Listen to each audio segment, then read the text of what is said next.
DP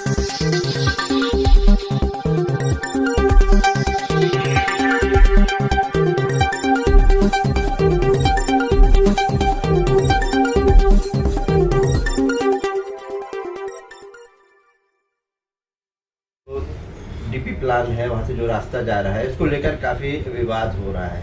और शायद वो महिला, जो अंजलि नाम है महिला, वो शायद आपको फ़ोन की थी, आपके पास आई थी और आपने ही जो है यहाँ के विधायक से बातचीत कराई थी। क्या पूरा मामला था उस संदर्भ में, क्या आप लोगों से बातचीत हुई थी, इसके बारे में बताइए। देखिए, ऐसा है कि ये बात हो गई 1 महीना पहले की। 1 महीना पहले ही एवी के कंपाउंड टूटने वाला था और उसके ऊपर कार्रवाई होने वाली थी। तब जितेंद्र अवार्ड साहब का इसमें कोई वही नहीं था, कारपोरेशन तोड़ने वाली थी। बाद में मुझे एक फ़ोन आया, अर्लिन हॉल का एक लड़का है, क्या अयास, उसने फ़ोन किया मुझे, बोले भाई साहब ऐसा ऐसा है और हम लोगों ने एक इवेंट्स लेके रखा है जिसमें काफ़ी मुमरा का ही इवेंट्स है सब, तो आप कैसा भी करके कुछ बात कीजिए और इसको रुकवाइए।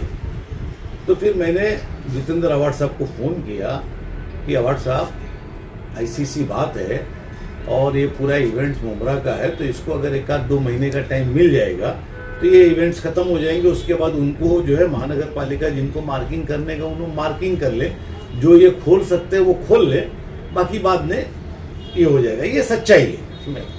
और फिर मैंने अंजलि से भी बात हुई मेरी, मुझसे एजाज से भी बात हुई। मैंने ही टाइम लेके अवार्ड साहब का इनको उनके बंगले पे भेजा था अवार्ड साहब के, और वहाँ पर अवार्ड साहब के पास जब ये लोग पहुँचे, फिर भी मैं अवार्ड साहब को वापस फ़ोन करके बोला, जबकि अवार्ड साहब के पास टाइम नहीं था, ये सच्चाई थी। वो मिलना नहीं चाह रहे थे और उस औरत से बिल्कुल नहीं मिलना चाह रहे थे। वो एकदम गुस्से में थे, बोले भाई साहब इसको मत भेजो मेरे पास, है ना। तो मैंने बोला नहीं यार, ये शहर की बात है ना, इवेंट्स है, सब मामला है, आप उसकी बात को सुनो। उसके बाद वो औरत गई, उन्होंने टाइम दिया, बम्बई से आके उसको मिले और उसके बाद फिर मेरी एजाज से भी बात हुई और उनसे भी बात हुई। तो उन्होंने 2 महीने का ये हुआ कि 2 महीने का टाइम निकाल दे और ये इवेंट्स हो जाए, जब तक के लिए पतरा उतरा खुलने की बात, यही बात सच्चाई है। और इसमें जो है अवार्ड साहब को ये 10%, ये 12% इस तरीके से जो घसीटना है, ये गलत बात है। और रोड तो बनना था, रोड आज नहीं तो कल बनेगा। ये खिंचते 1.25 साल हो गया है। ठीक है, आपकी प्रॉपर्टी है, अगर आपकी प्रॉपर्टी है तो कारपोरेशन को देना पड़ेगा, क्या कारपोरेशन के बाप को भी देना पड़ेगा, राज्य सरकार को भी देना पड़ेगा, राज्य सरकार के मुख्यमंत्री को भी देना पड़ेगा, क्योंकि ज़मीन जब 7/12 की है तो आपको देना है। एक हाई कोर्ट में पिटीशन कर लें, मैं ना सबको आके उसके घर पे देना पड़ेगा, उसमें मैं नहीं जाऊंगा। मैं इतना जाऊंगा कि वो जो औरत ने आरोप लगाई वो सरासर निराधार आरोप है और एक प्लानिंग के तहत ये सब हुआ है।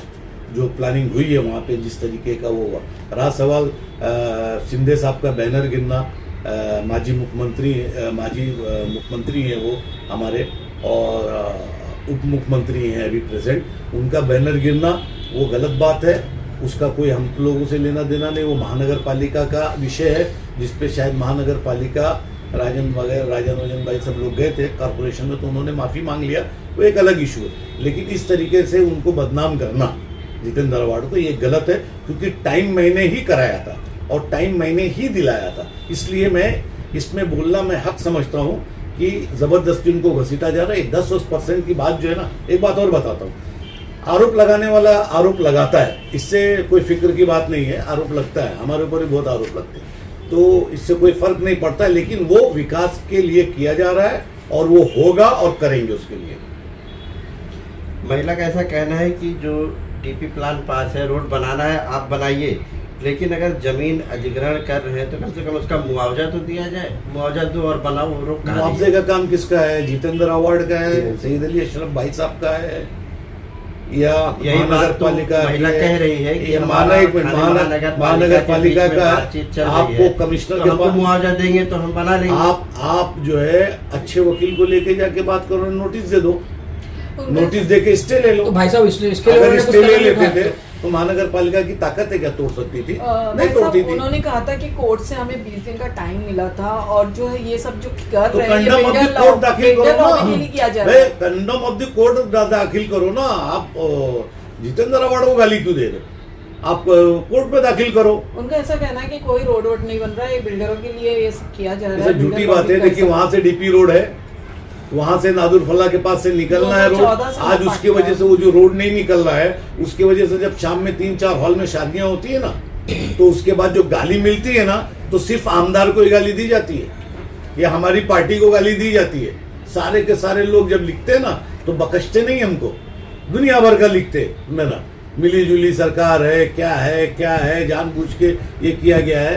तो देखिए कैसा है कि ठीक है आपकी लड़ाई हो सकती है, विरोध हो सकता है, लेकिन इस तरीके के गंदे इल्जाम और इस तरीके की गंदी गालियां देना ये अच्छी बात नहीं। मिलना चाहिए या नहीं मिलना चाहिए? किससे? जिनकी जमीन है उसको मुआवजा मिलना चाहिए। बिल्कुल मिलना चाहिए, क्यों नहीं मिलना चाहिए? मैं तो बोलता हूं अगर शासन नहीं देता है तो उसको हाई कोर्ट में जाना चाहिए, हाई कोर्ट से डंडा पड़ेगा। अरे भाई किसकी जमीन है तो उसको तो मिलेगा ना मुआवजा, सिंपल बात है ना। अब देर सवेर हो सकता है लेकिन मुआवजा तो मिलेगा उसको। तो आपके यही विधायक बात जितेंद्र है। और कानूनी लड़ाई में उनके साथ हैं? किसके? कानूनी लड़ाई लड़ने में हमको उनकी इतनी सहायता गाली है? देने के बाद हमको कम कौन सी कानूनी लड़ाई में जाएंगे? उसके उनका खुद का राइट है भाई, 7/12 की उसकी जमीन है तो उसमें जितेंद्र अवार्ड और भाई साहब का क्या है, वो जाके खुद ही ले सकती है, उसमें क्या है? भाई साहब ऐसा नहीं और इतने बड़े बड़े नेता उनके साथ शामिल हैं तो उनको चाहिए कि उसको दिला देना चाहिए। भाई साहब ऐसा नहीं लगता कि अब उस पर राजनीति बढ़ती ही जा रही सीधी है? बात है, मैं क्यों बोल रहा हूँ आपको कि उस पर सिर्फ राजनीति हो रही है, सिर्फ राजनीति। कैसे कैसे उधर वो लेके भाग रहा है, उधर कोई घासलेट डाल रहा है, ये कर रहा है, ये राजनीति हो रही है। और मैं एक बात बताता हूँ कि रोड तो बनेगा मेरा, डीपी रोड निकलेगा और वो चाहे जिसका डीपी रोड होगा निकलेगा, क्योंकि वहां के लिए गाली खाने का काम हमारा नहीं रह गया है। या आमदार गाली खाए ये नहीं रह गया है मेरा, मतलब साल भर हो गया, 2 साल हो गया, नहीं बन रहा है उसके लिए गाली दे रहे हैं आप लोग। विपक्ष हमको बोलता है कि रोड नहीं बना पा रहे, रोड नहीं बना रहे, बनाया जा रहा है तो गाली दी जा रही है। तो ये समझ के बाहर है। एक तरफा एक बात करो और उनका हक बिल्कुल उनको मिलना चाहिए, मुझे उनसे कोई वो नहीं है। और मैंने एक बात फिर कहा ना कि मैंने ही भेजा था, अवार्ड साहब बिल्कुल उससे बात करना नहीं चाह रहे थे, मुझसे मना कर दिए थे उन्होंने, मैंने ही उनको टाइम दिलाया। और ये टाइम दिलाने के बाद अच्छा उसके बाद उनसे मेरी बात भी हुई, तो अगर कोई ऐसी बात होती 10% मांगने की तो वो बात मुझे बोलती थी कि भाई मुझे बुलाया था, आपने भेजा था भाई साहब और उन्होंने 10% मांगा, तो ये बात मुझे मालूम पड़ना चाहिए था वो आज एजाज, और आप गए थे तो बोलना चाहिए था ना मुझे। लेकिन ऐसा कुछ नहीं बोले, आज एक बार की 10%। तो ये सब सिली सिलाई कहानी है, इसके पीछे कौन कौन लोग हैं बहुत जल्दी ओपन होगा कि किसने क्या सिखाया, किसने क्या बताया उसको, क्या करने का, कैसा बोलने का, क्या कहने का, ये सब बातें सामने आ जाएगी 1-2 दिन के अंदर आप लोग को। यानी ये 10% का प्लान पूरा स्टैंड है ही है, स्क्रिप्ट मेड है पूरा, कौन कौन चढ़ाया गया, कौन कौन बुलाया गया, वो आ जाएगा, आप लोग खुद ही ढूंढ लोगे इंशाल्लाह ताला। भाई साहब जो इवेंट्स की बात हुई, जिन लोगों ने इवेंट्स बुक करके रखे हैं वहाँ पे भी, तो उसका क्या होगा? उनके भी तो देखिए, नुकसान रेपुटेशन पे आएगी। एक बात सुनिए, हमने इवेंट्स के लिए कोशिश करके रुकवाया था, 2 महीने का टाइम उनको दिलवाया था, ठीक है। अब उसके बाद अगर महानगर पालिका कुछ करती है तो जिम्मेदारी महानगर पालिका की है, हमारी नहीं है। हमने कोशिश किया। जितेंद्र अवार्ड क्या कमिश्नर है क्या? जितेंद्र अवार्ड साहब महानगर पालिका में कमिश्नर की पोस्ट पे जितेंद्र अवार्ड साहब है कि इस एरिया से एमएलए हैं? आप मेरे को एक जवाब दो पहले, क्या है वो, क्या है बताओ? विधायक है। तो विधायक किसको बात करता है? हमने रिक्वेस्ट किया महानगर पालिका के अधिकारी को, सोचने का काम है। ये तो 1-1.5 महीना पहले उड़ जाता था पूरा, उसको यहाँ तक खींच के लाया गया। तो ये दिस इज द ट्रूथ, यही एक सच्चाई है। बाकी तो कोई ऐसा तो